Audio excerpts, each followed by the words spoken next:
सामईन कराम, आप सुन रही हैं एक दिलचस्प उर्दू कहानी जिसका नाम है कलंदर ज़ात।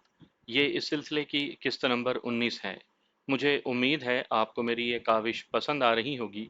आपने अगर अभी तक मेरा चैनल कहानी घर सब्सक्राइब नहीं किया तो अभी मेरे चैनल को सब्सक्राइब करके बेल नोटिफिकेशन ऑन कर लीजिए ताकि आने वाली हर नई कहानी की इत्तला बर वक्त आप तक पहुंच सके। जसपाल रात के पहले पहर ही जालंधर जा पहुंचा था। ऊगी पिंड से निकलते वक्त उसके जहन में अनुजीत ही का ख्याल था कि बाद में पुलिस उन्हें तंग करेगी, वो तो पहले ही अताब का शिकार हैं। दूसरा, उसके दिमाग पर हरपरीत छाई हुई थी। वो जख्मी हालत में घर पर पड़ी थी, ऐसे में अगर पुलिस वाले उन्हें तंग करते तो उस घराने के लिए बहुत मुश्किलात पैदा हो जाने वाली थी। ये सब जुल्म उसकी वजह से उन पर होने वाले थे। उसका दिल नहीं कर रहा था कि यूं भाग कर वहां से निकले, लेकिन मेहरा का फोन आ गया था। उसने यही जोर दिया था कि जिस कदर वो जल्द ही ओगी से निकल सकता है निकल आए, बाद में देखते हैं क्या होता है। वो मेहरा के इसरार पर ओगी से निकल तो आया था, मगर उसका ज़मीर उसे मलामत कर रहा था कि मुश्किल वक्त में वो अनुजीत और हरप्रीत को छोड़कर जा रहा है। ओगी पिंड से चंद किलोमीटर बाहर आ जाने तक वो यही सोचता रहा। फिर एक जगह उसने ब्रेक लगाकर गाड़ी सड़क के किनारे रोक ली। वो फैसला करना चाहता था कि जालंधर जाए या नहीं। अभी वो इसी उलझन में था कि अनुजीत का फोन आ गया। और जसपाल, जालंधर पहुंचे हो या नहीं? नहीं, रास्ते में खड़ा हूं, मेरा दिल नहीं कर रहा जालंधर जाने को, मैं वापस आना चाहता हूं। उसने कहा। हैं पागल, वो क्यों? तू और हरप्रीत अकेले हो फुप्पो, मैं इतने मुश्किल वक्त में तुम लोगों को छोड़कर कैसे जाऊं? उसने ठहरे हुए अंदाज में कहा। ओ नहीं ओए जसपाल, ऐसे मत सोच। ये हालात तो कुछ भी नहीं है, हमने इससे भी मुश्किल और सख्त हालात देखे हैं। हम उनका मुकाबला ना कर सकते होते तो अब तक जिंदा ही ना होते। उनकी जुर्रत नहीं कि हमारी तरफ उंगली भी उठा सकें। उसने काफी सख्त लहजे में कहा। वो तो ठीक है, लेकिन मैं, जसपाल ने कहना चाहा तो वो टोकते हुए बोला, तेरा यहाँ रहना ठीक नहीं, और ये सिर्फ चंद दिन की बात है। बात पुलिस की नहीं, यहाँ के गुंडों की है। मैंने अपने लोग बुलवा लिए हैं, इसकी तुम फिक्र मत करो। मेरी पूरी कोशिश है कि मामला कानूनी बन जाए। पुलिस वाले प्रयाल सिंह वगैरह को छोड़ रहे हैं, लेकिन वो हवालात से बाहर नहीं आ रहे क्योंकि उन्हें गैर कानूनी तौर पर पकड़ा है। पुलिस वालों को गुमान भी नहीं था कि तुम बलजीत के साथ ऐसा कर दोगे। कुछ देर के बाद ऊगी में बहुत सारे लोग पहुंच रहे हैं। मेहरा भी अपने लाओ लश्कर के साथ आ रहा है। तुम बस 2-4 दिन के लिए अपने आप को महफूज कर लो। अनुजीत ने पूरी तफसील से समझाया। ठीक है, फिर जैसा तुम चाहो, मैं राब्ते में रहूंगा, अनुजीत ने कहा। चंद और बातों के बाद उसने फोन बंद कर दिया। फोन बंद हुआ ही था कि मेहरा का फोन आ गया। मैं जालंधर नकोदर रोड पर हूँ, तुम कहाँ हो? मैं भी उसी रोड पर जालंधर आ रहा हूँ। ठीक है, मेरी सुर्ख गाड़ी है, मेरे साथ 2-3 गाड़ियां और भी हैं, रास्ते में मिलते हैं। ये कहकर उसने फोन बंद कर दिया। जसपाल ने गाड़ी बढ़ा दी। तकरीबन 10 मिनट के सफर के बाद उसे दूर ही से सुर्ख रंग की गाड़ी दिखाई दी। जसपाल ने फोन पर बता दिया कि मैं तुम लोगों को देख रहा हूँ। अगले 1 मिनट में वो दोनों सड़क पर रुक चुके थे। सुर्ख गाड़ी से मेहरा बाहर निकला तो उसके साथ सारे लोग बाहर आ गए। जसपाल भी बाहर आ गया तो मेहरा ने कहा, जसपाल, तुम अपनी गाड़ी छोड़कर इस सुर्ख गाड़ी में आ जाओ और अपनी गाड़ी हमें दे दो। यहाँ से दुश्मनों के लिए तुम्हारा सुराग खत्म होना चाहिए। तुम 2 दिन सकून करो, फिर देखते हैं करना क्या है। बलजीत के बारे में इत्तलाएं चंडीगढ़ से दिल्ली तक पहुंच गई हैं, बहुत एहतियात करना। ओके, जसपाल ने कहा और अपनी गाड़ी से पिस्टल के अलावा दूसरी चीजें निकालकर सुर्ख गाड़ी की जानिब बढ़ा। उसने पैसेंजर सीट वाला दरवाज़ा खोला तो उसकी निगाह ड्राइविंग सीट पर बैठी एक लड़की पर पड़ी। वो जैसे ही बैठा, लड़की ने गाड़ी बढ़ा दी, फिर तेजी से यू टर्न लेकर वापस जालंधर की जानिब चल पड़ी। जसपाल ने बैक मिरर में देखा, मेहरा की गाड़ियां भी चल पड़ी थीं और लम्हा ब लम्हा उनके दरमियान फासला बढ़ रहा था। तभी ड्राइविंग करती हुई लड़की ने कहा, हाय जसपाल, नम्रिता नाम है मेरा, नम्रिता कौर। अब चूंकि 2-4 दिन हमने साथ ही रहना है, इसलिए तारुफ अभी हो जाए तो अच्छा है। ये कहते हुए उसने अपना हाथ जसपाल की तरफ बढ़ाया। गुलाबी भरा भरा हाथ उसके सामने था। तभी उसने नम्रिता का हाथ थामते हुए उसे गौर से देखा। सफेद गोल चेहरा जिस पर मोटे नकूश थे, आंखें खासी बड़ी और बाल घुंघराले थे। खास तौर पर उसके गाल बहुत सुर्ख थे। भरे भरे नरम बदन पर गुलाबी टी शर्ट और नीली जीन थी। उसकी रानें बहुत मोटी और भारी थीं। पाँव में सफ़ेद सैंडल। जसपाल ने उसका हाथ छोड़ दिया। कैसी लगी हूं मैं? किस हवाले से? जसपाल ने पूछा। पहली निगाह में देखने के हवाले से, बाकी खूबियां तो शायद बाद में खुलेंगी। ये कहते हुए वो हल्का सा हंस दी। अच्छी हो, उम्मीद है कि अच्छी दोस्त भी साबित होगी, जसपाल ने कहा। वो तो हूँ, खैर। मेहरा जी ने कहा है कि आपने कम से कम 4 दिन तक बाहर नहीं निकलना, और इतने दिन घर में रहने की कोई वजह तो होनी चाहिए। क्या पसंद है आपको, उसका बंदोबस्त कर दिया जाएगा। कुछ नहीं, बस तुम ड्राइविंग पर ध्यान दो, बाकी बातें बाद में, उसने कहा और सड़क पर देखने लगा। नम्रिता ने कांधे यूं उचकाए जैसे उसकी बात को वो नजरअंदाज कर चुकी हो, फिर गाड़ी की स्पीड बढ़ा दी। तकरीबन 15 मिनट के बाद वो जालंधर शहर में दाखिल हो गए, लेकिन प्रीतम कॉलोनी तक जाते हुए उन्हें आधे घंटे से भी ज्यादा वक्त लग गया। ये शहर का वो इलाका था जहां पुराने अंदाज की रिहायशी इमारतें थीं। तकसीम के बाद यही पोश इलाका माना जाता था। अब आबादी के बेतहाशा बढ़ने की वजह से वो अंदरूने शहर में आ गया था, इसलिए इस इलाके में काफ़ी रश था। एक बड़े सारे घर के वो सामने रुकी, फिर हारन के जवाब में चौकीदार ने गेट खोला तो वो अंदर चला गया। रात के साए हर तरफ फैले हुए थे। दूसरी मंजिल पर एक कुशादा बेडरूम में उसे बिठाकर नम्रिता गायब हो गई थी। काफी देर के बाद वो आई तो उसके साथ एक और लड़की थी, नाजुक सी, तीखे नकूश वाली। उसने शलवार कमीज पहन रखी थी। नम्रिता उसके पास बेड पर बैठते हुए बोली, जो खाने में पसंद है इसे बता दो, ये बना देगी। जो मिल जाए, जसपाल ने पुरसकून लहजे में कहा तो नम्रिता ने कहा, जाओ, जो तुम्हारी समझ में आता है बना लो, बाजार से मंगवा लो, लेकिन खाना बहुत अच्छा होना चाहिए।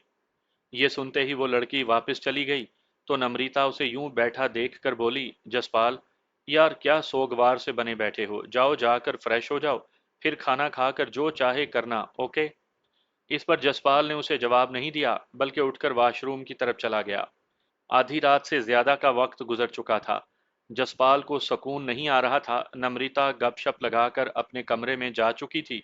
उसका सारा ध्यान ऊगी की तरफ था, जहां से अभी तक उसे कोई खबर नहीं मिली थी। उसने खुद इसलिए राब्ता नहीं किया था कि ना जाने वो किस तरह मसरूफ होंगे और वो उन्हें डिस्टर्ब ना करे। यही सोचते हुए उसे ख्याल आया कि क्यों ना हरप्रीत से बात करे। ये ख्याल आते ही उसने सेल फोन उठाया, हरप्रीत के नंबर डायल कर दिए। दूसरी बेल पर उसने फोन उठा लिया। कैसे हो जसपाल? मैं ठीक हूँ, तुम सुनाओ। मैं बहुत खुश हूँ। तुमने बलजीत को जिस बेरहमी से मारा, इससे मुझे बड़ी खुशी हुई। वो था ही इस काबिल। जलंधर ही के किसी अस्पताल में है, उम्मीद नहीं है कि वो बचेगा। चलो अच्छा है, लेकिन मैं चाहता हूँ वो जिंदा रहे, मगर अपाहिजों वाली जिंदगी गुजारे। सुनाओ, अभी तक अनुजीत नहीं आया? घर आकर फिर गया है। किसी जगह कोई बहुत बड़ी पंचायत है, सुना है कि उसमें रविंदर सिंह भी आएगा। ये लोग चाह रहे हैं कि इसे सियासी इशू बनाया जाए, लेकिन अनुजीत लोग चाह रहे हैं कि यह कानूनी मसला बने। हवेली जलाने पर ही ये वाकया पेश आया। मेरे ख्याल में यहाँ पंचायत में इस मामले को ठप दिया जाएगा। अब देखते हैं क्या होता है। मामला वक्ती तौर पर दबे या नहीं, मुझे तुम लोगों की फिक्र है। वो कहीं कानूनी शिकंजे में। नहीं जसपाल, नहीं, तुम हमारी फिक्र ना करो, सब ठीक हो जाएगा। मैं तुम्हें बहुत मिस कर रहा हूँ। उसने अपने दिल की बात कही। काश मैं तुम्हारे पास होती, उसने भी कह दिया। तो वो दोनों काफी देर तक यूं ही गपशप करते रहे। फिर जसपाल ने फोन बंद किया और सो गया। सुबह जब उसकी आंख खुली तो नम्रिता उसके साथ बेड पर पड़ी सो रही थी। उसने मुहीन सी नाइटी पहनी हुई थी जिसमें उसका सारा बदन दिखाई दे रहा था। एक लम्हे के लिए तो जसपाल चकरा गया कि ये इस कदर बोल्ड होकर मेरे साथ क्यों पेश आ रही है। क्या ऐसा सब कुछ करने के लिए इसे कहा गया है या ये खुद से ऐसा कर रही है? यही सोचते हुए वो बाथरूम में गया। अच्छी तरह फ्रेश होने के बाद जब वो वापस आया तो नम्रिता जाग रही थी। सुबह बखैर जसपाल, मेरे ख्याल में तुम्हारी रात बहुत अच्छी गुजरी है। हाँ, लेकिन ये तुम क्या दुकानदारी चमकाए हुए हो? जाओ कोई ढंग के कपड़े पहन कर आओ, उसने नम्रिता के चेहरे पर देखते हुए कहा। ओह! ये कहते हुए वो खुद में सिमट गई। हालांकि ऐसे सिमटने से कुछ फर्क नहीं पड़ा था। वो दरअसल मैं आई थी कि तुमसे उगी के बारे में बात करूं, मगर तुम सो चुके थे। हाँ बोलो, क्या है उगी के बारे में? उसने तजस्सुस से पूछा। रात गए तक वहां पंचायत चली है, जिसमें बलजीत सिंह का बाप रविंदर सिंह और पुलिस के आला हुकाम भी थे। जाहिर है मेहरा के साथ बहुत सारे लोग थे, अनुजीत के भी लोग थे। بنا کیا وہ بتاؤ؟ کسی فیصلے کے بغیر وہ پنچایت ختم ہو گئی، لیکن یہ ثابت ہو گیا کہ بلجیت سنگھ کی شرارت کے باعث یہ حادثہ ہوا۔ اس کے بارے میں دلبیر سنگھ نے گواہی دی تھی۔ پولیس نے یہ کیس رجسٹرڈ کر لیا ہے، چوکی انچارج معطل ہو گیا ہے۔ اب کیس عدالت میں چلے گا، لیکن تمہاری گرفتاری کے بعد۔ نمریتا نے کہا تو وہ بولا، او، خیر کوئی بات نہیں، وہ تو میری ضمانت ہو ہی جائے گی۔ ہاں، اس کے لیے آج کوشش کی جائے گی، نکو در میں، لیکن اگر بلجیت نہ رہا تو صورتحال تبدیل ہو جائے گی۔ اس کے بارے میں اطلاع یہ ہے کہ وہ بچتا دکھائی نہیں دیتا۔ چلو جو بھی ہوگا وہ دیکھا جائے گا، تم جاؤ اور ناشتہ بھجواؤ، میں مزید تفصیل معلوم کر لیتا ہوں۔ نمرتا اس کے پاس سے اٹھ کر چلی گئی۔ وہ کچھ دیر اس موجودہ صورتحال کے بارے میں سوچتا رہا۔ کچھ سمجھ میں آیا، کچھ نہیں آیا۔ جسپال نے اس وقت انوجیت کو فون کیا۔ وہاں سے بھی یہی معلومات ملی جو نمرتا اسے دے چکی تھی۔ وہ کچھ دیر گپ شپ کے بعد رابطہ منقطع کر چکے تو ناشتے کے لیے بلاوا آ گیا۔ اس وقت نمرتا اسے اپنے بارے میں بتا رہی تھی کہ وہ مقامی کالج میں پڑھنے کے بعد اب آزاد ہے۔ وہ اپنے چاچا کے ساتھ رہتی تھی۔ ساکا 84 ہی میں اس کے والدین بھی مارے گئے۔ وہ اس لیے بچ گئی کہ وہ ان دنوں گاؤں میں اپنے چچا کے پاس ہی تھی۔ اس کے دو بھائی بھی اس ظلم کی نظر ہو گئے۔ بچپن ہی سے یہ غصہ اس کے اندر تھا۔ اس نے باقاعدہ تعلیم کے ساتھ فریڈم موومنٹ کو جوائن کیا اور اس کے لیے کام کرتی رہی۔ پھر ایک بار پولیس کے ہتھے چڑھ گئی، مگر کوئی جرم ثابت نہ ہوا۔ تب سے وہ پوری طرح اپنی تنظیم کے ساتھ چل رہی ہے۔ بظاہر وہ ایک کمپنی میں جاب کر رہی تھی۔ وہ باتوں میں مصروف تھے کہ مہرا کا فون آ گیا۔ کچھ دیر ادھر ادھر کی باتوں کے بعد اس نے کہا، جسمندر تم سے نیٹ پر رابطہ چاہتا ہے، یہ نمرتا سے کہو تمہیں لیپ ٹاپ دے۔ اوکے، میں کہتا ہوں۔ پھر جو بھی صورتحال ہو مجھے بتانا۔ میں جلندر ہی میں ہوں اور تمہاری ضمانت کی کوشش نکو در میں ہو رہی ہے، ورنہ پھر یہاں۔ اوکے، میں نے کہا اور فون بند کر دیا۔ میں نے نمرتا سے لیپ ٹاپ لانے کو کہا تو وہ اٹھ گئی۔ میرے دل میں اچانک تجسس بیدار ہو گیا، کیونکہ جسمندر نے جو مجھ سے براہ راست بات کرنا چاہی تھی، لازمی طور پر وہ بہت اہم تھی، ورنہ جہاں وہ مہرا کو یہ پیغام دے سکتا تھا، وہاں کوئی دوسرا پیغام بھی دے سکتا تھا۔ مجھے بے چینی ہونے لگی تھی اور یہ بے چینی اس وقت عروج پر تھی۔ جب وہ لیپ ٹاپ لے کر آئی، اس نے نیٹ ساکٹ میں پلگ لگا دیا۔ نمرتا، تم ایسا کرو، اچھی سی چائے بنا کر لاؤ۔ میرے یوں کہنے سے صاف ظاہر تھا کہ وہ مجھے اکیلا چھوڑ دے۔ وہ سمجھ گئی اور فوراً ہی واپس چلی گئی۔ کچھ دیر کے بعد میں آن لائن تھا اور خوش ہو گیا جب جسمندر کو بھی آن لائن دیکھا۔ اس سے باتیں ہونے لگیں۔ کچھ دیر بعد اس نے کہا، تم جانتے ہو کہ روندر سنگھ کا ایک بیٹا چندی گڑھ میں ہے اور بزنس کرتا ہے؟ ہاں میں جانتا ہوں۔ یہ جواب دیتے ہی میرے بدن میں سنسنی پھیل گئی۔ وہ سیکٹر 16 میں رہتا ہے، لیکن اس کا آفس وہاں سے دور مال روڈ پر ہے۔ یہ مجھے نہیں معلوم۔ میں تمہیں معلومات دے رہا ہوں۔ اسے ذہن نشین کرنے کے بعد صاف کر دینا کمپیوٹر سے۔ تم وہاں جاؤ اور اس کا پتہ صاف کر دو۔ واؤ، میں نے خوش ہوتے ہوئے جواب دیا۔ اس بار تمہیں بہت محتاط رہنا پڑے گا۔ جالندھر اور اس کے گرد و نواح میں تمہاری تلاش بہت شدت سے شروع ہو گئی ہے۔ صرف پولیس والے ہی تمہیں تلاش نہیں کر رہے، بلکہ خفیہ والے بھی ہیں۔ یہاں معاملہ مہرا سے اوپر کا ہو گیا ہے۔ وہ نہیں سنبھال پائے گا۔ میں اس لیے بھی تمہیں جالندھر سے نکال رہا ہوں کہ وہ جدید ٹیکنالوجی استعمال کرتے ہوئے تم تک پہنچ سکتے ہیں۔ اس لیے بات مکمل ہوتے ہی چندی گڑھ کے لیے نکل جاؤ۔ تم کدھر جا رہے ہو اس بارے میں نمریتا کو بھی معلوم نہ ہو۔ ٹھیک ہے، میں تمہیں ایک تصویر بھیج رہا ہوں، یہ لڑکی تمہارے ساتھ ہوگی۔ یہ لڑکی تمہیں جالندھر اسٹیشن پر ملے گی یا پھر چندی گڑھ اسٹیشن پر۔ اس کا نمبر بھی میں بھیج رہا ہوں۔ میں پھر تمہیں کہہ رہا ہوں کہ بہت محتاط رہنا۔ معصوم صاحب کے ذاتی دوست تمہاری تلاش میں لگ چکے ہیں۔ ان کے بارے میں یہ نہیں معلوم کہ وہ ڈیوٹی پر ہیں یا اپنے دوست کا انتقام لینے کے لیے بغیر ڈیوٹی کے ہیں۔ جالندھر سے نکلنا اب تمہاری اپنی صلاحیت پر ہوگا، کیونکہ ممکن ہے کہ تم یہاں دھوکہ کھا جاؤ۔ میرے بندوں کے چکر میں کہیں تم روندر سنگھ کے بندوں کے ہاتھ ٹریپ نہ ہو جاؤ۔ کسی پر اعتماد کیے بغیر ابھی نکل جاؤ۔ تصویر تو بھیجو۔ کچھ ہی دیر کے بعد تصویر آ گئی۔ وہ خوابیدہ آنکھوں والی لڑکی یوں دکھائی دے رہی تھی جیسے ابھی سو کر اٹھی ہو۔ سفید، گلابی اور پیلے پھولوں والی قمیض پہنے کھلے گیسوؤں کے ساتھ اس کے چہرے کی معصومیت دیدنی تھی۔ لگ ہی نہیں رہا تھا کہ وہ کسی سینڈیکیٹ، ریکٹ یا خفیہ تنظیم کے ساتھ کام کرتی ہوگی۔ اس کا چہرہ دیکھ کر تو یوں لگ رہا تھا جیسے وہ معصوم سی اسکول ٹیچر ہو جو سوئی چبھنے پر بھی واویلا مچا دے۔ उसका चेहरा ऐसा था कि जिसे एक बार देखा जाए तो वो तादेर ज़हन नशीन रहे। उसका मासूम चेहरा देखकर मुझे ताजगी का एहसास हुआ था। चंद लम्हों के लिए तो मैं भूल गया कि मैं कहाँ बैठा हूँ और किन उलझनों में घिरा हुआ हूँ।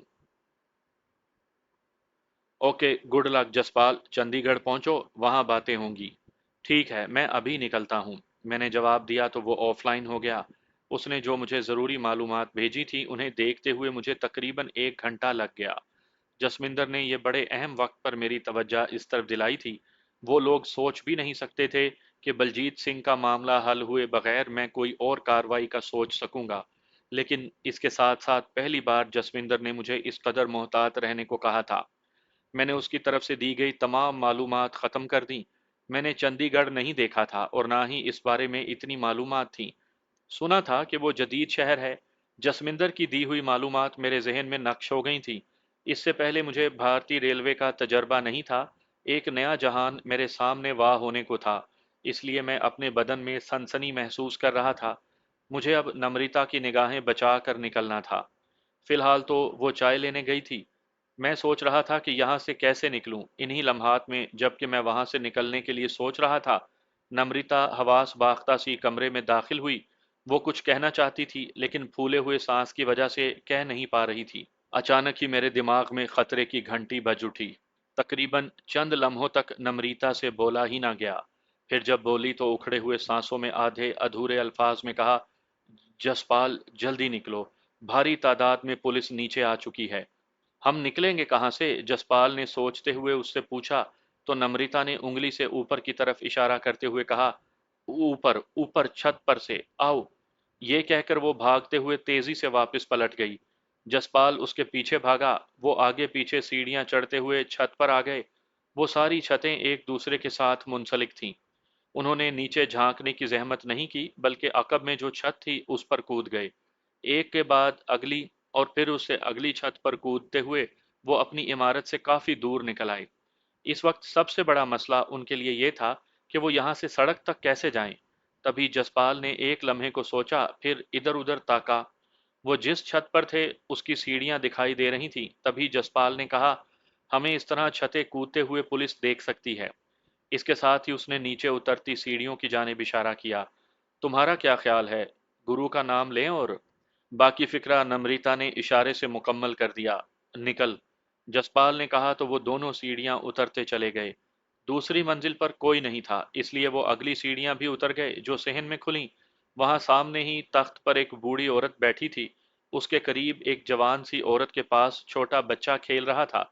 उन दोनों को अचानक यूं अपने सामने देखकर जवान औरत की चीख निकल गई। जसपाल ने वहां खड़े होकर बहस करना फजूल समझा। उन्हें समझाना वक्त जाया करने के मुतरादिफ था, जबकि उनके लिए एक एक लम्हा कीमती था। जसपाल ने नम्रता का बाजू पकड़ा और बाहर की जानिब निकल गया। वो औरत घिघियाने वाले अंदाज में चोर चोर का शोर मचाने लगी थी। ड्योढ़ी में जसपाल ने नम्रता को समझाया, हम दोनों यहाँ से निकलते ही मुखालिफ सिमत में हो जाएंगे, बिल्कुल नॉर्मल अंदाज में। ओके, उसने कहा। फिर चंद लम्हे बाद वो ड्योढ़ी से बाहर निकलकर दरवाज़ा पार कर गए। उनके सामने एक खुला बाजार था जो काफ़ी बड़ा था और उस पर खासी ट्रैफिक रवां दवां थी। वही बाजार का मखसूस शोर था। उसके करीब से साइकिल रिक्शा और मोटर रिक्शा वाले गुजर रहे थे, मगर वो तेजी से सड़क क्रॉस कर गया। वो सुकून से चलते हुए अगला मोड़ मुड़ गया। वहां से भी उसने सड़क पार की और एक जगह खड़े रिक्शों में से एक रिक्शा मुंतखब करके उसके पास गया। रेलवे स्टेशन चलोगे? जाएगा भाई, उसने कहा तो जसपाल सवार होते हुए बोला, चल फिर। जाना जरा जल्दी, बंदा कहीं गाड़ी ही न चढ़ जाए, उसे वापस लाना है। तेज चलने के एक्स्ट्रा पैसे होंगे, अभी पहुंचा देता हूँ। अब चलो भी, जितनी जल्दी पहुंचाओगे उतना खुश करूंगा। जसपाल ने हंसते हुए कहा तो वो चल पड़ा। जालंधर की चंद सड़कों को छोड़कर बाकी सारी ऐसी हैं जिन पर अगर रिक्शे में सफर किया जाए तो सारे जोड़ हिल जाएं। रिक्शे वाला तेजी से रिक्शा चलाए जा रहा था। उसे नहीं मालूम था कि वो किन रास्तों से किधर जा रहा है। वो चुपचाप बैठा इधर उधर देख रहा था। वो ये सोचना चाह रहा था कि पुलिस उस तक कैसे पहुंची, मगर दिमाग उसका साथ नहीं दे रहा था। उसने इस सोच को एक तरफ रखा और सामने देखने लगा। कुछ देर के बाद जब रिक्शा रुका तो उसे सामने जालंधर स्टेशन की इमारत दिखाई देने लगी। वही अंग्रेज दौर के तर्ज तामीर थी। जिस पर हिंदी और पंजाबी के साइन बोर्ड लगे थे। जसपाल ने रिक्शे से उतरकर बड़ा नोट जेब से निकाला और फिर उसे देते हुए बोला, लो जी, बाकी पैसे दे दो। वो चाहता तो सारे ही पैसे उसे देकर जा सकता था, लेकिन वो किसी को भी शक नहीं होने देना चाहता था कि उसे कोई किसी हवाले से भी याद रखे। बाकी पैसे लेकर उसने बगैर गिने जेब में डाल लिए और फिर इमारत की जानिब चल पड़ा। इमारत के अंदर जाकर उसे एहसास हुआ कि टिकट लेने वाली जगह तो उसे दिखाई दे गई है, लेकिन उसे अभी चंडीगढ़ की गाड़ी मिल भी जाएगी या इंतजार करना पड़ेगा, ये मालूमात उसे कहाँ से लेना थी। उसने इधर उधर देखा ताकि किसी से पूछ सके। तभी उसे एक कुली दिखाई दिया। वो उसी की तरफ बढ़ा था कि उसका फोन बज उठा। मैं मनाली हूँ जसपाल, तुम्हारी दोस्त, रुको मैं आ रही हूँ। इसके साथ ही फोन बंद हो गया। जसपाल ने फोन बंद करके इधर उधर देखा। सामने ही सफेद शलवार कमीज और बड़े सारे आंचल के साथ खुले बाल और उस पर मरकूज आंखों के साथ वो ख्वाबीदा दिखाई देने वाली लड़की चलती आ रही थी। अगरचा उसने सादा सा लिबास पहन रखा था, मगर वो उसमें खूब जच रही थी। वो उसके करीब आकर खड़ी हो गई, फिर उसकी आंखों में झांकते हुए उसके गले लग गई। फिर चंद लम्हों के बाद उससे अलग होकर बोली, तुम परेशान होगे कि पुलिस तुम तक कैसे पहुंच गई। इसकी वजह तुम्हारा ये सेल फोन है। पुलिस अब भी कुछ देर बाद तुम तक पहुंच सकती है, लिहाजा इसे मुझे दो। जसपाल उसके मासूम चेहरे से निगाहें हटा ही नहीं पा रहा था। उसने अपना सेल फोन यूं उसकी जानिब बढ़ा दिया जैसे कोई मामूल अपने आमिल का हुक्म मानता है। अगले ही लम्हे एक नौजवान उनके करीब आया तो मनाली ने वो फोन उसे दे दिया। फिर बड़ी अदा से बोली, अब वो तुम्हें जालंधर ही में तलाश करते रहेंगे क्योंकि तुम्हारा फोन इधर ही रहेगा। राब्ते खत्म, चंडीगढ़ से नए राब्ते होंगे। ट्रेन जाएगी कब? जसपाल ने रोबे हुस्न से मगलूब होते हुए कहा। अभी कुछ देर में आओ।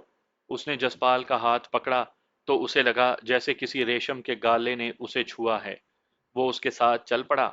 सामने प्लेटफॉर्म पर लोग गाड़ी के आने के लिए उठ खड़े हुए थे। कुछ ही देर के बाद ट्रेन प्लेटफॉर्म पर आन रुकी। वो एक डब्बे में सवार हो गए। वो एसी कंपार्टमेंट था। उसने जसपाल को सामने बैठने को कहा और खुद उसके सामने बैठ गई।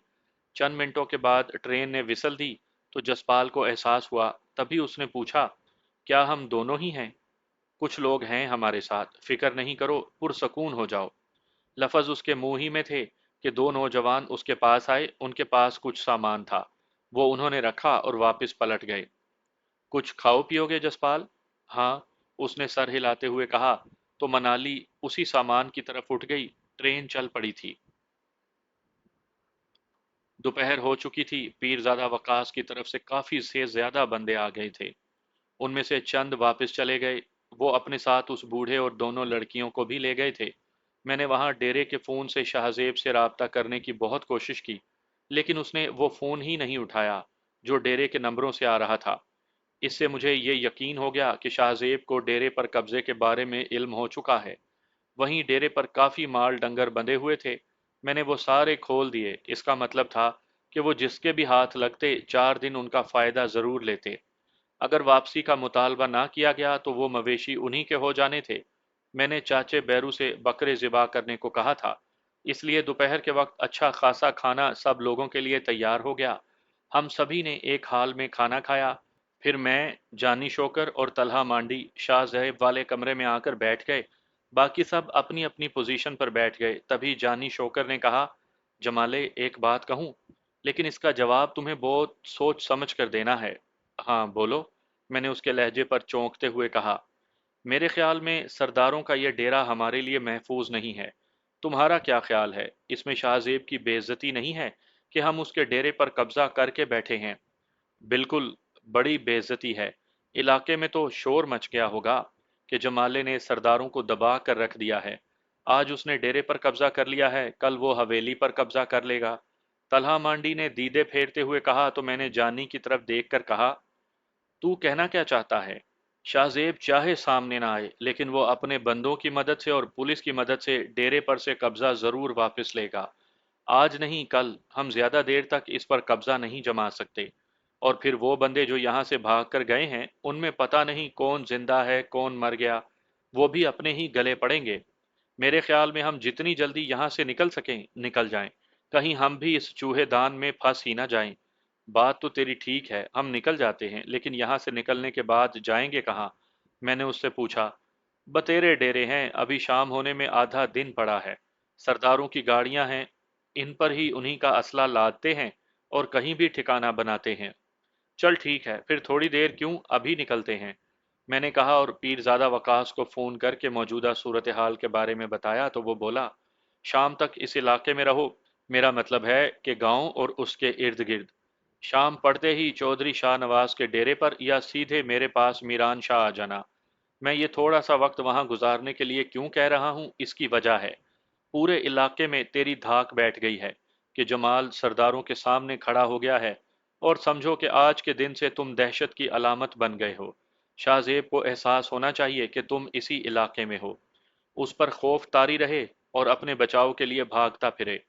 میں ساری بات سمجھتا ہوں پیرزادہ، ٹھیک ہے، اب اسے صرف میرے اشارے پر ہی ناچنا ہوگا، میں نے کہا اور فون رکھ دیا۔ نہ جانے کیوں مجھے اس کی باتیں اچھی نہیں لگی تھی۔ ایک احساس ہوا کہ جیسے وہ مجھے اب صرف اور صرف اپنا مہرا خیال کر رہا ہے اور مجھے اپنے طور پر چلانے کی کوشش کر رہا ہے۔ اتنی بات تو میں سمجھتا تھا کہ پورے علاقے میں یہ خبر جنگل کی آگ کی طرح پھیل گئی ہوگی۔ میں یہی سوچنے لگا۔ کیا سوچ رہے ہو؟ جانی شوکر نے پوچھا تو میں اپنے خیالات سے باہر آ گیا۔ کچھ نہیں، چلو اٹھو اور نکلو، میں نے اٹھتے ہوئے کہا۔ کچھ دیر بعد ہم سب ڈیرے کے صحن میں آ گئے، سارا اسلحہ نکال کر ایک فور ویل گاڑی میں رکھ دیا، سبھی لوگ باہر آ گئے۔ میں نے چند ہینڈ گرنیڈ اپنے پاس رکھ لیے تھے۔ چاچا بیرو یہ سب دیکھ رہا تھا، تبھی میں نے اس سے کہا، چاچا باہر آ جا۔ وہ چپ چاپ باہر آ گیا اور پھر اس کچے راستے پر چل دیا جو پکی سڑک پر جاتا تھا، جو حویلی کے سامنے سے ہو کر قصبے کو جاتی تھی، جس کی دوسری طرف ہمارا گاؤں نور نگر تھا۔ میں نے انتہائی تیزی کے ساتھ مختلف کمروں میں ہینڈ گرنیڈ پھینکنا شروع کر دیے۔ اس وقت میں ڈیوڑی میں تھا جب پہلا گرنیڈ پھٹا۔ میں بھاگ کر جیپ میں سوار ہوا تھا، باقی لوگ دور نکل گئے تھے۔ میرے بیٹھتے ہی جیپ چل دی، تبھی یکے بعد دیگرے وہاں دھماکے ہونے لگے۔ سڑک پر جا کر میں نے ایک نگاہ ڈیرے پر ڈالی تو وہ کھنڈر بن چکا تھا اور کئی کمروں سے آگ کے شعلے بھڑک رہے تھے۔ مجھے یہ اچھی طرح معلوم تھا کہ ان دھماکوں کی آواز گاؤں میں ضرور سنی گئی ہوگی۔ ہم سڑک پر رکے تو میں نے طلحہ مانڈی کو اپنے پاس بلا کر کہا، اب تم جاؤ واپس۔ کیا اب ہماری ضرورت نہیں رہی؟ وہ حیرت سے بولا۔ میرے خیال میں نہیں۔ پیرزادہ کو میرا شکریہ کہنا اور بتانا کہ جلد ہی میں اس سے ملنے کے لیے آؤں گا، آج رات کے بعد کسی وقت، میں نے اس سے کہا۔ جیسے تیری مرضی جمالے، مگر ابھی خطرہ ٹلا تو نہیں؟ طلحہ مانڈی بولا۔ اب میرے لیے ہر وقت خطرہ ہی خطرہ ہے، کب تک سہارے تلاش کروں گا؟ میں نے کہا تو اس نے چند لمحے میری طرف دیکھا اور پھر پلٹ کر اپنے لوگوں کے پاس چلا گیا۔ کچھ دیر کے بعد وہ اپنے ساتھیوں کو لے کر سڑک کی مخالف سمت میں چل دیا۔ جانی شوکر اپنی بائک پر تھا، وہ آگے چل پڑا۔ میں جیپ لے کر اس کے پیچھے چلا۔ کچھ ہی دیر کے بعد ہم سڑک پر چلتے ہوئے وہاں آ گئے جہاں حویلی کو راستہ مڑتا تھا۔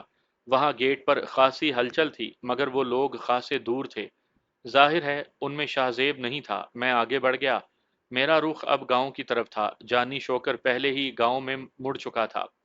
میں نے جاتے ہی چھاکے کے گھر کے آگے گاڑی روکی، وہ واپس آ چکا تھا، مجھے دیکھتے ہی میرے ساتھ آ کر گاڑی میں بیٹھ گیا۔ یہ جیپ تو سرداروں کی ہے، یہ دھماکے تو نے ہی کیے ہیں نا؟ اس نے تصدیق کرنے والے انداز میں پوچھا تو میں نے اس کے چہرے پر دیکھتے ہوئے کہا، ہاں، ان کا ڈیرا جلا دیا ہے میں نے۔ اب حویلی؟ اس کی آنکھوں میں چمک بڑھ گئی، تبھی میں نے پوچھا، دیکھتے ہیں، پر تو مجھے اماں اور سونی کے بارے میں بتا۔ یہاں سے چل دلبر کے ڈیرے پر، پیچھے دیکھو، اسے بھی سنبھالنا ہے۔ میں نے اس کی توجہ اسلحے کی طرف دلائی تو وہ دیکھ کر بولا، اس کو سنبھال لیتے ہیں، تو ادھر چل۔ میں نے جیپ ادھر بڑھا دی، تبھی وہ مجھے بتانے لگا، ہم رات کے آخری پہر لاہور پہنچ گئے تھے۔ وہ اپنی اس کوٹھی میں نہیں گئی جہاں پہلے رہتی تھی، بلکہ ماڈل ٹاؤن میں چلی گئی ہے جہاں پہلے ہی کوئی ماضی کی فلمی اداکارہ رہتی ہے۔ اس نے مجھے وہاں کا سارا پتہ ٹھکانہ سمجھایا ہے، اپنا نمبر دیا ہے جس سے اب رابطہ ہو سکتا ہے۔ میرے خیال میں وہ وہاں پر محفوظ ہے۔ تو کہتا ہے تو میں یقین کر لیتا ہوں، میں نے مسکراتے ہوئے کہا تو وہ بھی ہنس دیا۔ ہم اس خوشگوار موڈ میں دلبر کے کنویں پر جا پہنچے جہاں معمول کے مطابق کافی سارے لوگ بیٹھے تاش کھیل رہے تھے۔ مجھے دیکھتے ہی نعرے مار کر اٹھ بیٹھے۔ انہوں نے تاش ایک طرف پھینک دی، وہ خوشی کا اظہار اس لیے کر رہے تھے کہ میں نے شاہ زیب کو دن میں تارے دکھا دیے اور اسے ناچنے پر مجبور کر دیا۔ وہ میرا گھر تو جلا بیٹھا، اب بزدلوں کی طرح اپنا علاقہ اور حویلی چھوڑ کر بھاگا ہوا ہے۔ فتح ہمیشہ وقتی ہوتی ہے، اس کا دورانیہ چاہے جتنا طویل ہو، کیونکہ اس میں ہمیشہ شکست کا خطرہ موجود رہتا ہے۔ تاہم جدوجہد میں نہ صرف لذت ہے، بلکہ اس میں کوئی نہ کوئی مقصد شامل ہوتا ہے۔ اس مقصد کو حاصل کرنے کی جستجو میں انسان کامیابیاں حاصل کرتا ہے۔ یوں فتح اور کامیابی میں بڑا فرق ہوتا ہے۔ اس وقت وہ لوگ میری فتح اور جرت مندی کی باتیں کر رہے تھے، لیکن میں محسوس کر رہا تھا کہ یہ سب فضول ہے۔ میرا مقصد سردار شاہ دین کو ختم کرنا تھا، وہ کر دیا، لیکن اس کے بعد میں جو کچھ بھی کر رہا تھا، یہ مجھے کسی اور ہی راستے پر لیے جا رہا تھا۔ کچھ دن بعد تک جب میں پولیس کے ہاتھ نہیں آؤں گا تو مجھے اشتہاری قرار دے دیا جائے گا، اور پھر اپنی آخری سانس تک میں خود کو بچاتے گزار دوں گا۔ اشتہاری کی موت کبھی اچھی نہیں ہوتی، یہ میں اچھی طرح جانتا تھا۔ وڈیرے، جاگیردار اور یہ سردار یہی تو کرتے ہیں۔ جو بندہ بھی علاقے میں سر اٹھاتا ہے، اسے اپنی چھتر چھاؤں میں لے کر اشتہاری بنا دیتے ہیں۔ یہ کوئی مثبت رویہ نہیں، لیکن اس منفی رویے سے ان کی حاکمیت قائم رہتی ہے۔ اب میں بھی اپنی جان بچانے اور شاہ زیب کو مارنے کی فکر میں تھا۔ پھر اس کے بعد ایک طویل جنگ تھی جو کسی نہ کسی کے ساتھ لڑتے رہنا تھی۔ کیا سوچ رہے ہو؟ چھاکے نے پوچھا۔ یہی کہ اب شاہ زیب تک کیسے پہنچا جائے۔ اس کا پتہ بھی چل جائے گا، فی الحال اپنا کوئی ٹھکانہ تو بنائیں، میں نے کہا۔ چند دن تو یوں ہی گزارنا پڑیں گے۔ جتنے دن تک وہ دوبارہ گھر نہیں بن جاتا، اتنے دن تو شاہ زیب کو تلاش کرنے میں بھی لگ جائیں گے۔ چھاکے نے مجھے سمجھایا تو میں نے کہا، اچھا یار، کوئی بندہ بھیدے کے گھر جائے، میں اپنے پرانے کپڑے اسے دیتا رہا ہوں، کوئی جائے اور کوئی صاف جوڑا تو لے آئے۔ میرے کہتے ہی ایک نوجوان سا لڑکا اٹھا اور بائک پر سوار ہو کر گاؤں کی طرف چلا گیا۔ اس کے بعد وہاں خیال آرائی ہونے لگی کہ شاہ زیب کہاں ہو سکتا ہے۔ اس کے ساتھ ساتھ ان سب کا یہی خیال تھا کہ جب تک شاہ زیب والا معاملہ حل نہیں ہو جاتا، کہیں مستقل ٹھکانہ نہ رکھا جائے، بلکہ جہاں تک ممکن ہو سکے کسی کو ٹھکانے کے بارے میں علم ہی نہ ہو، اور پھر اتنی بھیڑ بھی اپنے ساتھ نہ رکھے۔ وہ سب پورے خلوص سے مشورہ دے رہے تھے، اور میں نے سوچ لیا تھا کہ مجھے کیا کرنا ہے۔ میں نے یہی سوچا کہ میں رات کے وقت اپنے نور نگر کے علاقے میں رہوں گا، اور دن کے وقت کسی جگہ چھپ کر وقت گزار دوں گا۔ مجھے صرف شاہ زیب کو ختم کرنا تھا، تب تک میرا نور نگر میں کوئی کام نہیں تھا۔ سو میں نہا دھو کر قصبے کی طرف نکل جانے کا ارادہ رکھتا تھا، تاکہ وہ رات سہیل کے پاس گزار دوں۔ میں نے وہیں ڈیرے پر نہا کر کپڑے بدلے اور تر و تازہ ہو گیا۔ اس وقت میں وہاں سے اٹھنے کے لیے پر تول رہا تھا کہ دور سے مجھے ایک موٹر سائیکل والا نوجوان آتا دکھائی دیا۔ اس کے پیچھے ہمارے گاؤں کا ایک بزرگ تھا، جنہیں ہم نے پنچایت کا رکن بنایا ہوا تھا۔ وہ تیزی سے ہمارے قریب آتے جا رہے تھے۔ میرے سمیت وہاں پر موجود ہر شخص کے ذہن میں سوال یہ تھا کہ وہ یہاں کیوں آ رہے ہیں۔ کچھ دیر بعد انہوں نے ڈیرے پر موٹر سائیکل روکی اور وہ بزرگ ہمارے درمیان آ کر چارپائی پر بیٹھ گیا۔ اس نے مجھے اپنے سامنے بٹھا لیا تو سبھی ہماتن گوش ہو گئے۔ دیکھ پتر جمال، ہم جانتے ہیں کہ شاہ زیب نے خواہ مخواہ تم سے دشمنی بنائی ہے۔ اس کی وجہ کچھ بھی رہی ہو، لیکن یہ حقیقت ہے کہ اس میں تمہارا نقصان ہوا ہے، اور تم دن بدن جرم کی راہ پر چلتے جا رہے تھے۔ اس کے بعد ہوگا کیا؟ تم اشتہاری بن جاؤ گے اور تم موت کے خوف سے پہلے ہی مر جاؤ گے۔ لیکن اب میں کروں بھی کیا؟ میں اپنے آپ کو بھی نہ بچاؤں؟ میری ماں کدھر ہے؟ اس کا جواب ہے آپ کے پاس؟ اب میرے یا شاہ زیب کے درمیان دشمنی چل پڑی ہے۔ ہم میں سے کوئی ایک تو ختم ہوگا تو اس کا انجام ہوگا، ورنہ نہیں۔ اس کی درمیانی راہ بھی نکل سکتی ہے۔ یہ دشمنی کسی کے ختم ہوئے بغیر بھی ختم ہو سکتی ہے۔ بزرگ نے پورے خلوص سے کہا۔ کیسے؟ میں نے پوچھا۔ بیٹا، مجھے غلط مت سمجھنا، میں تمہیں ایک مشورہ دینے جا رہا ہوں، اس پر خوب سوچ لینا، پھر بات کرنا۔ میں نہیں کہتا کہ تم شاہ زیب سے معافی مانگ لو، بلکہ شاہ زیب نے اپنے باپ کے قتل کا الزام اگر تم پر لگایا ہے تو اس کا سامنا کرو۔ تم نے اگر یہ گناہ نہیں کیا تو پھر نہیں کیا، یہ ثابت کر دو۔ بابا، آپ پرانی باتیں کر رہے ہیں۔ میں جس رات حوالات میں تھا، اس رات شاہ زیب کے لوگوں نے میرے گھر کو جلایا۔ میں نے تو اس نیت سے خود کو پولیس کے حوالے کیا تھا، مگر وہاں ہوا کیا؟ میری گرفتاری تک نہیں ڈالی گئی، اور اگلے دن مجھے ماورائے عدالت ہی قتل کرنے کی سازش بنائی گئی تھی۔ انہوں نے یہ طے کر لیا کہ مجھے جان سے مارنا ہے تو پھر یوں ہی صحیح، जिन लोगों ने मेरे घर को जलाया था उनसे तो मैंने बदला ले लिया, अब बस शाहजेब बाकी है। डेरे पर जो तुमने गोली चलाई है ना, उसमें 2 बंदे मर गए हैं। ये कत्ल तुम्हारे सर हो गए हैं। सरदार शाहदीन के कत्ल में जो हम समझते हैं कि तुम पर इल्जाम है, उससे तो बच जाते, लेकिन अब उनमें तुम पुलिस को मतलूब हो गए हो और दिन ब दिन तुम इस दलदल में फंसते चले जाओगे। अब फिर क्या हो सकता है? मैंने उस बुजुर्ग का इंदिया मालूम करना चाहा।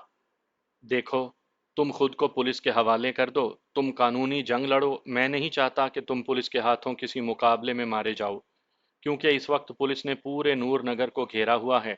पुलिस को उसी वक्त इत्तला हो गई थी जब तुमने डेरे पर कब्जा किया था।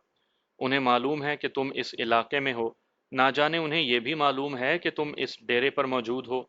वो घेरा तंग करेंगे, तुम निकलना चाहोगे, और वो जो शाहजेब चाहता है वो हो जाएगा। और अगर जमाला यहाँ से निकल जाए तो? छाके ने काफी हद तक गुस्से में कहा। निकल गया तो निकल गया, क्या फिर खतरा टल जाएगा? रिस्क है ना मेरे पुत्र, जमाले के साथ इन सब में से किसी की जान भी जा सकती है। बुजुर्ग ने समझाते हुए कहा। बाबा, तू हमें डराने आया है या पुलिस का पैगाम लेकर आया है? तेरा मकसद क्या है? छाके ने पूछा। दोपहर से पुलिस गांव में है, इर्द गिर्द के इलाके के कुछ मोअज़्ज़िज़ीन भी वहीं मौजूद हैं।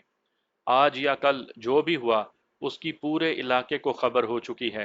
पहले जो कुछ हुआ वो क्या था, इस बारे में हम नहीं जानते, लेकिन इस बार अगर तू गिरफ्तारी दे देता है तो ये गिरफ्तारी यूं ही नहीं होगी, बहुत कुछ तय करके ये गिरफ्तारी दी जाएगी। शाहजेब का गन अब हम ही ने समेटना है। मतलब जमाल जाए और पुलिस को गिरफ्तारी दे दे? छाके ने चौंकते हुए कहा। इसके अलावा कोई चारा नहीं है, वरना खामखा खून खराबा होगा और उसका हासिल कुछ भी नहीं होगा। बुजुर्ग ने मतानत से कहा। वो क्या तय करेंगे? मैंने पूछा। ये तू बता दे, फिर बैठकर अच्छा ही करेंगे। अब इस इलाके में मजीद खून रेजी बर्दाश्त नहीं हो सकती, बुजुर्ग ने सुकून से कहा। ठीक है, मैं सोच कर बताता हूँ, मैंने कहा तो वो बुजुर्ग उठ खड़ा हुआ। हम सब चौक में बैठे हुए हैं और 1 घंटे तक तेरा इंतजार करेंगे, आ जाओ तो ठीक, ना आए तो फिर हमारे हाथ में कुछ नहीं रहेगा। मैं मशवरा करता हूँ, मैंने कहा तो वो चला गया। कुछ देर तक हर बंदा अपनी अपनी बोली बोलने लगा। उन सब का ख्याल था कि मुझे गिरफ्तारी नहीं देनी चाहिए, इश्तहारी होता है तो हो जाए। क्या शाहजेब फिर अपनी खबासत नहीं दिखाएगा? दिखाएगा, क्यों नहीं दिखाएगा? जमाले की मौत ही अब उसे इस इलाके में लेकर आएगी। अब ना जाने कहाँ बैठकर वो पुलिस को मोहरे के तौर पर इस्तेमाल कर रहा है। मैंने उनकी हाँ में हाँ मिलाते हुए कहा। तो बस फिर ठीक है, तू कल निकल यहाँ से, पुलिस को हम उलझा लेते हैं, पूरे इलाके में नाचती रह जाएगी। लेकिन ये भी तो सोचो, क्या हम इलाके की मुखालफत ले लेंगे? एक शाहजेब की मुखालफत है। अब वक्त है कि अगर इलाके के मोअज़्ज़िज़ीन की हम बात मानते हैं तो कम अज़ कम वो हमारी पुश्त पर तो होंगे, हमारी मोहब्बत में ना सही, शाहजेब की मुखालफत ही में सही।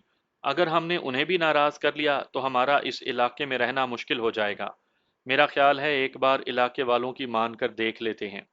मैंने सब की तरफ देख कर कहा। तू गिरफ्तारी दे देगा? एक ने पूछा। वो तो है, वरना पुलिस वाली ज़हनी अज़ियत तो चलती ही रहेगी। वहां जाते हैं और देखते हैं कि वो क्या करते हैं। अब तो मेरी मर्जी है ना कि वो मेरी गिरफ्तारी लेते हैं या नहीं। लाशों को तो हथकड़ी पहनाने से रहे। मैंने दूर तक सोचते हुए कहा। तुम ठीक कहते हो जमाले। छाके ने मेरी आंखों में देखते हुए कहा। तो चलो फिर चलते हैं। नहीं, तुम सब लोग इधर रहोगे, मैं जाता हूँ अकेला। अगर मैं गिरफ्तार हो गया तो थाने में मिलने आ जाना, वरना शाम तक मेरी कब्र का बंदोबस्त कर लेना। मैंने कहा और उठकर खड़ा हो गया। मैं उन सब के गले मिला, बाइक ली और गांव की जानिब चल पड़ा। सच्चाई और मर्दानगी में हकीकत से इनकार नहीं किया जाता, चाहे नतीजा कुछ भी हो। साजिश करने वाले वक्ती कामयाबी तो ले सकते हैं, लेकिन उनके लिए दायमी शर्मिंदगी और शिकस्त मुकद्दर बन जाती है। मर्द वही होता है जो हकीकत का सामना करे। साजिशों से वक्ती कामयाबी लेने वाले अपने आप को मर्द कहलाने के हकदार नहीं। मैंने एक लम्हे में फैसला कर लिया था कि मैं राह फरार इख्तियार नहीं करूंगा, बल्कि हकीकत का सामना करूंगा। यह हकीकत थी कि मैंने सरदार शाहदीन का कत्ल किया। इसके लिए मैंने खुद को पुलिस के हवाले भी कर दिया था। मैंने खून का बदला खून ले लिया था जो कभी उन्होंने मेरे बाप को मारा था, और अपनी ताकत के बलबूते पर खुद को उस कत्ल से मबर्रा करार दिलवा दिया था। आज यही कुछ मैं उनके साथ कर रहा था। وہ ताकत के बलबूते पर आज भी मुझे घेर रहे थे और मैंने फैसला कर लिया था कि उन्हीं के हथियारों से उन्हीं को मात दूंगा। मैं कब तक भागता? गांव के चौराहे में बरगद के दरख्त तले लोगों का रश था। बहुत सारे पुलिस वाले और गांव के आम लोगों के अलावा चारपाइयों पर इलाके के मुअज्जिजीन बैठे थे। एक चारपाई पर वही डीएसपी मौजूद था जो मुझे गिरफ्तार करके ले गया था। गांव के बुजुर्ग और पीरजादा वकास भी वहीं मौजूद थे। मैंने सबको सलाम किया और एक तरफ पड़ी खाली चारपाई पर बैठ गया। मेरी आमद पर जो हलचल मची थी, उस पर सकूत तारी हो गया था। तभी पुलिस इंस्पेक्टर उठा और उसने ऊंची आवाज में सब गांव वालों को और पुलिस वालों को वहां से हट जाने का कहा। जल्द ही चंद लोग वहां रह गए तो एक बुजुर्ग मुअज्जिज आदमी ने कहा, डीएसपी साहब, जमाल आ गया। मैं समझता हूँ कि ये इसकी सच्चाई का पहला सबूत है, वरना अगर ये मुजरिम होता तो अब तक भाग गया होता। मैं मानता हूं चौधरी साहब, इसने जो कुछ भी किया रद्द अमल के तौर पर किया। शाहजेब ने इस पर इल्जाम लगाया लेकिन एक भी सबूत नहीं दिया। मैंने इसलिए उसकी गिरफ्तारी नहीं डाली थी कि मैं समझता था कि इसे खामखा फंसाया जा रहा है। उसने किसी दूसरे ऑप्शन पर बात ही नहीं की थी। अब शाहजेब लाहौर में है और वहां से आला हुकाम के साथ मिलकर हम पर दबाव डलवा रहा है कि हम इसे गिरफ्तार करें। अब यह हमारी मजबूरी है। जमाल अगर हमारे साथ चलता है तो हम इसके साथ पूरा ताउन करेंगे। ये ना हो कि अब भी आप इसकी गिरफ्तारी ना डालें। और जिस तरह शक था कि एक मुअज्जिज ने कहा तो डीएसपी फौरन बोल उठा, ना ना ना, इस बार कानून के मुताबिक सब कुछ होगा। अब तक शाहजेब ने कोई सबूत नहीं दिया कि ये इल्ज़ाम उसने क्यों लगाया। ये बिल्कुल उसी तरह है जैसे कोई बंदा उठकर ये कह दे कि शाहजेब ने खुद अपने बाप को कत्ल किया। मैं कह रहा हूं ना कि आप सब और जमाल हमारे साथ ताउन करेंगे तो हम भी पूरी तरह ताउन करेंगे। और मुझे यकीन है कि हम इसका रिमांड नहीं ले पाएंगे बल्कि इसकी जमानत हो जाएगी। ये मेरा वादा रहा कि कानूनी तौर पर मैं जमाल को अपनी सफाई का पूरा पूरा मौका फराहम करूंगा। अब यही तय है ना कि जमाल पर सिर्फ और सिर्फ सरदार शाहदीन के कत्ल का इल्ज़ाम है और बाकी जो कुछ हुआ? बुजुर्ग ने पूछा। डेरे पर जो कुछ हुआ उसकी इत्तला है हमें, लेकिन वहां पर उन इश्तहारियों ने 3 लोगों को अगवा करके रखा हुआ था। बाकी मैं और जमाल सारी बात खुद तय कर लेंगे। डीएसपी ने शायद अवामी तौर पर यह बात कहना मुनासिब नहीं समझा था। वो मेरी तरफ देखने लगा था। ठीक है, मैं गिरफ्तारी देता हूँ। ये कहते हुए मैंने पीरजादा वकास की तरफ देखा। वो हल्के से मुस्कुरा दिया था। मैंने उठकर अपने बाजू फैलाए।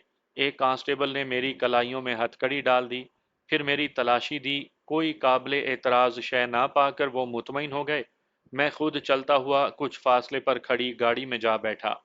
उस वक्त शाम का अंधेरा फैल गया था जब मुझे थाने में लाकर हवालात में बंद कर दिया गया। वहां 3 और लोग थे जो मेरे लिए अजनबी थे। इस बार मैं बाकायदा गिरफ्तार होकर हवालात में बंद था। मैं अब इस पूरे कानूनी अमल से गुजरना चाहता था। अब जो होना था वो होकर रहता और मैं इसके लिए पूरे तौर पर तैयार था।